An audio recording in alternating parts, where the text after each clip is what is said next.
Hello everyone, I am Firehawk, the Mashinobi, and welcome to my channel.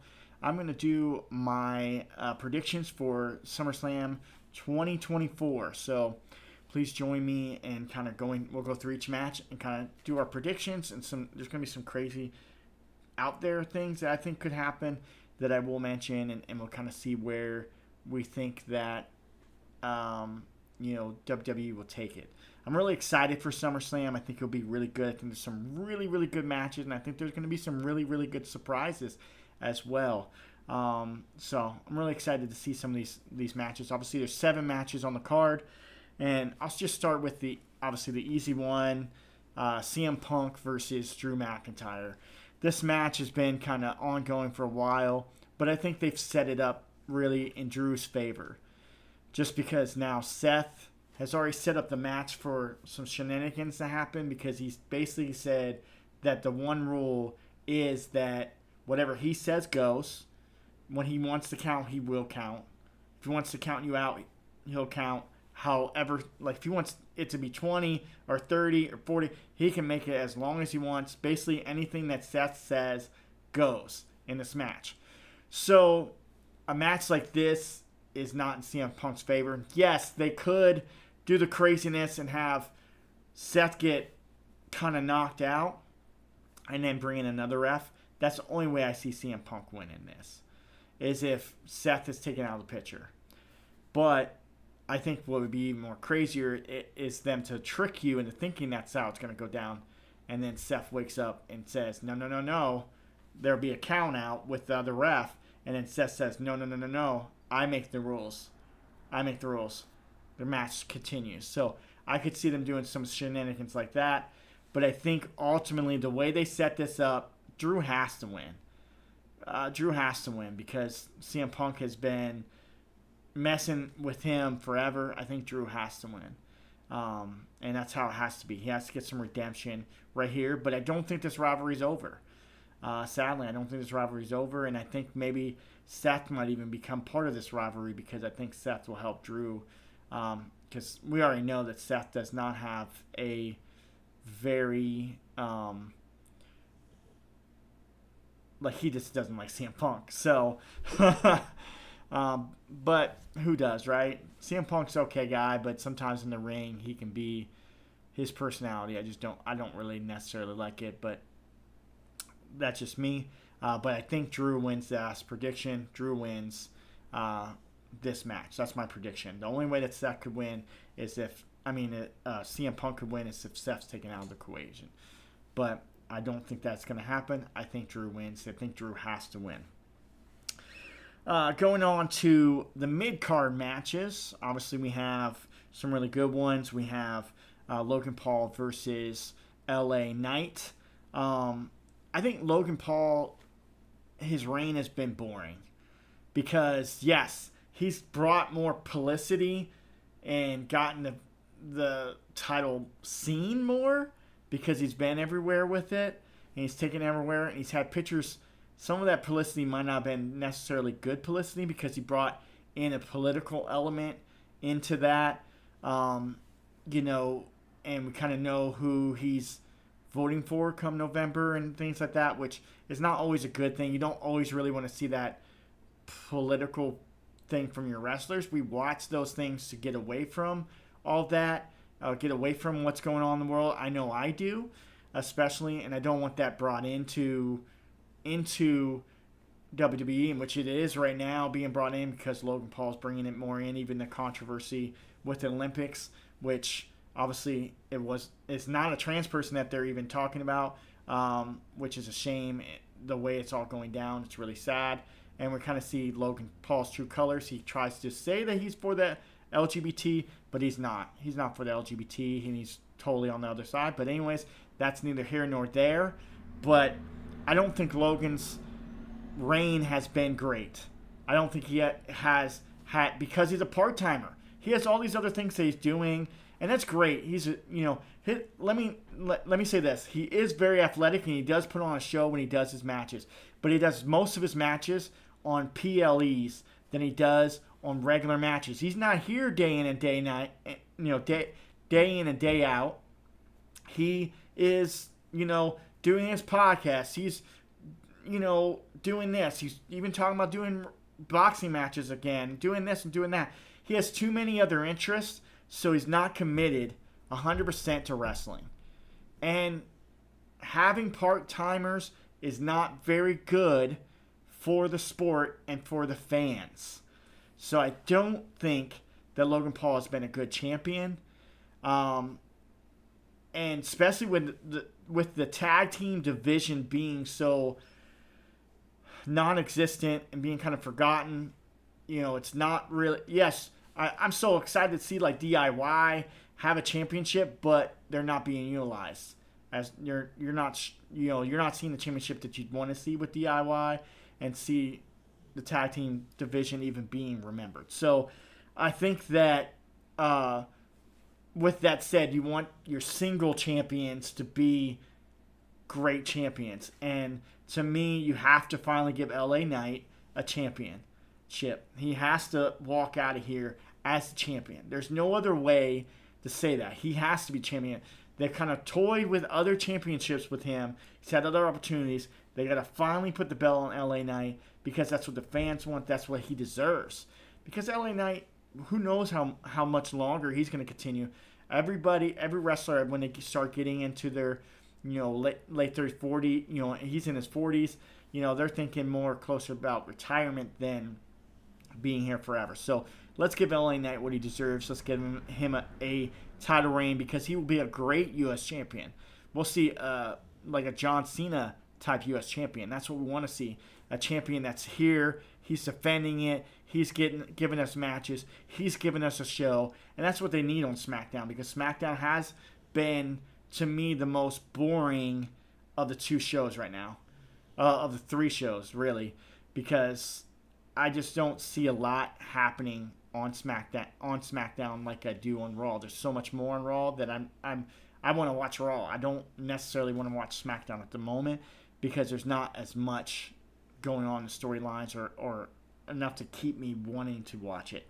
So I think LA Knight will bring that to SmackDown where you'll start to see that championship be elevated and see him be a great champ.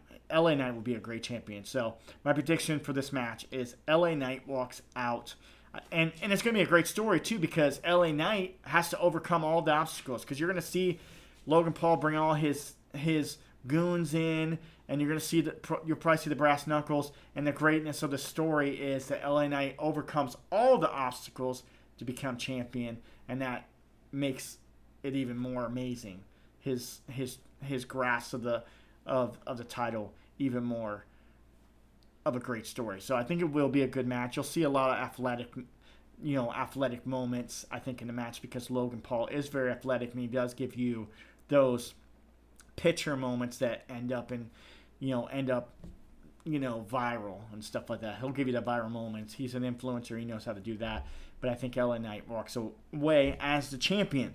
Sami Zayn versus Braun Breaker. This is one that I have a hard time with because I could see it going a couple different ways. Because if Sami kept the belt, I could see them then taking Breaker and putting him with Baron Corbin and putting that tag team back together, which would be really, really good for the tag team division to have them back together because tag team division is non-existent as of late. We're not really seeing a lot of greatness or even PLEs where there's tag team championships. I mean, I can't tell you when the last time a tag team championship has been on a PLE. It's been a while. So it's time to, really, I think the last time it was on, they were still together because it's been since they split them. They've not been on a PLE. So I would love to see them really bring back some tag team moments that would be really good. Because I think DIY deserves that. They could be really, really good. And I would really love to see that. But I don't know if we will see that. But it would be nice to put these two together. So if you kept Sami with the belt and then maybe later on put in Dominic Mysterio I think it's time. It'd be worth putting Dominic in that title picture, giving him a chance to be a mid card. I think that Dominic deserves it. He'll make a good match with Sammy, and that could be something really, really good in the storyline if they did it that way. But I don't think they'll do it that way. I think that Breakker ends up winning and probably turns full heel. Maybe Baron does still come out and help him. I don't know how it necessarily happens, but I think he'll be probably full heel and stuff. But not that Breakker doesn't deserve a championship. I think Breakker is really, really good, and he is definitely a future star. I just think the tag team really needs something really well. And, Baron Corbin has only had a couple great times in his career. He was really good. He was really interesting when he first came on the scene. And since then, he's had some little moments. But he was really, really cool.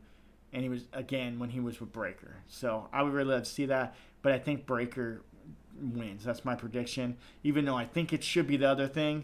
I think that Sammy should retain so that way Dominic Mysterio can be the future champion later on. But I guess Dominic could still win with Breakker. It's more interesting, especially if Breakker is going to be more heel, which I think he will be.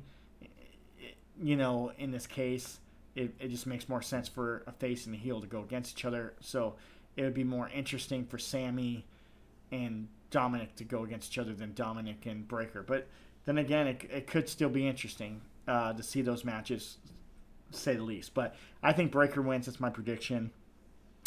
Now, let's go women's matches. Bayley versus Nia Jax, which is a very interesting matchup, to say the least. I'm not a huge Nia Jax fan. I think she injures people. It's nothing against her personally. I think she is a great person. I think she should have stuck with modeling, but I just don't think that she's great at wrestling. Bayley will make this match good, but I think what happens in this match is they kind of give you a women's version of what happened at WrestleMania, where Nia will win the belt for a little bit, and then Tiffany will cash in on her. I think Nia, they'll give her an injury of sorts. Say maybe Bayley attacks her knees, so then her knee's injured or something like that, and so you can kind of play that angle up, and then Tiffany takes advantage of that. Even though Tiffany said she would not cash in, I think that she does cash in. That's why Tiffany's not getting a new briefcase, because there's no reason to give her a brand new briefcase, because she's just going to cash in. She's just going to cash it in. I think she does cash in, and then Tiffany walks out champion, because I think they have to have Tiffany as champion, because that gives a reset to the division. That gives them the opportunity to bring in Bianca and Jade back into the title picture. Jade could still be in the title picture with Bayley, but they're all kind of faces right now. So the only person that could be in the title picture if they kept the belt on Bayley would be Jade, because Bayley and Bianca's already kind of gone at it. That's kind of a stale thing, a matchup. Not that their matches wouldn't be good. It just, you need to keep it fresh, and I think give it a reset, give Tiffany the belt, keep the 100% rate for the women's belt. I mean, the women's Money in the Bank. Let that stay at 100% still. If you get it, you cash in. Eventually, they'll probably break that record, but let it stay at 100% for now. I think that's a cool record to keep. Let it stay at 100% for now, and let Tiffany be the one to cash in on Nia. And then that way you give Nia another reign on her record. So you give her reign, because Nia Jax reigns are boring. She's not a great person to put the belt on and keep it on. It's usually kind of stale and kind of boring. So I don't really want to see her as a champion. But Bayley, I think, is at the end of what she can do with the belt. She's kind of faced a lot of people, and I think it's time for them to reset it, give Tiffany the belt, then she can start facing Bianca and Jade and see some of those new people come in, or some people that already kind of had matches with Bayley. You can start seeing those matches with Tiffany. some of the undercard, and then eventually lead to like Jade or Bianca. And I think that eventually it would be great to see Jade be the next champion after Tiffany. That's who I'd want to see. But I think that's who walks out champion. My prediction is Tiffany cashes in and wins. But Nia could win before that, or it could be a cash in sooner than that. I think the cash in happens no matter what, how it happens. But I think they could give Nia a reign here and use that as an opportunity. Liv Morgan and Rhea Ripley. This is an interesting match. I think this match will be really, really good. I think it's going to be one for the ages. This might even be the match of the night. I think it'll be a great and wonderful match. But I think that Dominic Mysterio is playing everybody. Him and Liv are playing everybody. And he wanted Rhea to think that he was with her. So that's why he said, I hate you, Liv. But I think that they're in cahoots and that Dominic helps Liv retain. That's how it happens. And then not only does Liv get part of a revenge tour taking everything from Rhea. That was her vow. Her belt. Then Dominic. And then everybody, Judgment Day. I think Judgment Day, I think that Rhea and Priest are going to be done with Judgment Day after SummerSlam. I think they're going to both be done with Judgment Day, and that Liv will be the replacement for Rhea Ripley. I think Liv will be Rhea Ripley's replacement. She'll be replacing her with Judgment Day, therefore completing her revenge tour. Completing it right here. And that's what I think happens. So I think Dominic is playing everybody, and he helps out Liv. And ultimately Liv gets a reign, and that'll be interesting. That'll be definitely interesting after this. And it's probably not going to end of Rhea and Liv. We might see them again down the road or even closer. So I'm not exactly sure how that picture looks coming out. There are a lot of people on. There's so many different people in the title that could be in the title picture on Raw. Raw has more female talent than SmackDown does. And there's so many different. That's why I think there should be women's mid-card belts. Why does NXT have a women's mid-card belt when the main roster doesn't even have mid-card belts? Women, they're emphasizing singles over tag teams. Then give the women an Intercontinental Champion. Give the women a U.S. Champion. Or name it something different. I think it should be equal. If you're trying to make equality, then give both ends same exact type of belts. And that's what I think. If you want to make it exciting, then you could put other people in the picture that aren't in the title picture. I think that would be more exciting. So I definitely think that should happen. But we'll see what happens down the road. Then moving on to Damian Priest and Gunther. I think this is a very interesting match. I think Priest has had a great run and had a great reign. I think he's had some really great matches. His reign has not been bad. It's been really good. But I think his reign comes to an end here. Because they set Gunther up too much to let him lose. He is the greatest Intercontinental Champion, the longest reigning of all time. Yes, you could make him lose, and then that would set Priest up a little bit more. But I don't think that's how you set him up. You set Gunther up so much that he has to win. I think he has to win, and I think how he wins is that Finn comes out to help and ultimately ends up turning on Priest and helping Gunther win the match and the title. Because Finn has been secretly waiting in the wings and been plotting and planning. I think he's been planning with Liv this whole time. That's why his face didn't have spray paint on it when she destroyed everything, because they've been in cahoots this whole time. And I think that's why he took her key, was not to do things with her because he's married, but even though that doesn't really matter to WWE anymore, everybody's single. Pretty much. It seems like that's how they act now. But I think that ultimately Finn has been in cahoots. They've been planning because I think Finn has been wanting Priest out since they had their whole bad blood stuff with with when they were both going after the championship together. Priest ended up getting it, and finally Finn has a championship. He has a tag team championship, and so ultimately then Finn would be the champion, and Priest would not be, and then Priest would also be. This is how Priest gets kicked out of the Judgment Day, and Priest's replacement has already been in the wings, just waiting. Carlito. Carlito will take his spot in Judgment Day and finally have an official spot. He's just been waiting in the wings this whole time. His replacement, boom. And so there you go. Then Judgment Day comes out totally different out of this. Priest and Rhea Ripley will be out. I think they're going to turn Rhea into a face. I don't know about Priest. We'll see what happens with him. You could turn Priest into a face as well and give him a face run. But we'll definitely see what happens when they come out. They may end up kind of working together out, when they leave. I don't know. But I think that eventually, and that means then there'll be no original members of Judgment Day. Original members of Judgment Day with Edge, Priest, and Ripley.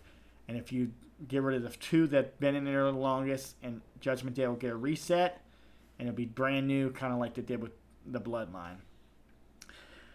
And so that's my prediction for that match, is that Gunther wins. And then Cody and Solo Sikoa. I think this match is very interesting with the new Bloodline. And I think Cody's going to have a lot to deal with in this match because you're going to have to deal with all the other members of the Bloodline. But I think ultimately Cody does win and retains. But the surprise in this match is that Paul Heyman returns. But guess what? He's not alone. Roman Reigns is with him. And I think Roman Reigns returns for SummerSlam and confronts Solo Sikoa, or attacks Solo Sikoa for what he's done. And ultimately, Roman Reigns this time around and Paul Heyman will be faces instead of being heels. They'll be faces, and so I think that you'll end up seeing the Bloodline showdown, the showdown for the Tribal Chief, and he'll be here to take back what is his, that meaning the mantle of a Tribal Chief, and to get revenge for what they did to the Wise Man. So I think ultimately he may come with some other people too. I don't know. Maybe you'll see. This is how you see the Usos. I think that would be a better storyline than trying to put Jay with Rhea. I don't think that was not very interesting. I don't think that was very good, especially since all the fans know that Jay's been married forever. So I think this whole acting like everybody's single thing is kind of a pain, except for certain people get to act like they're married. But most everybody else that's married, because they get to pretend like they're not married. Well, I get the whole Rhea and Dominic because they weren't technically married yet when they started that kind of love story, and their love stories are their angle is very young, like it's not as known as Jay. Obviously, those are older relationships, and Jay being able to keep his marriage together while wrestling to someone that doesn't travel with him, that's amazing. That's an amazing feat, because wrestlers being married to other people other than wrestlers is very, very hard because they travel so much. So, anyways, these are my predictions. Tell me what you think. Let me know what your prediction is. Do you agree with some of my predictions?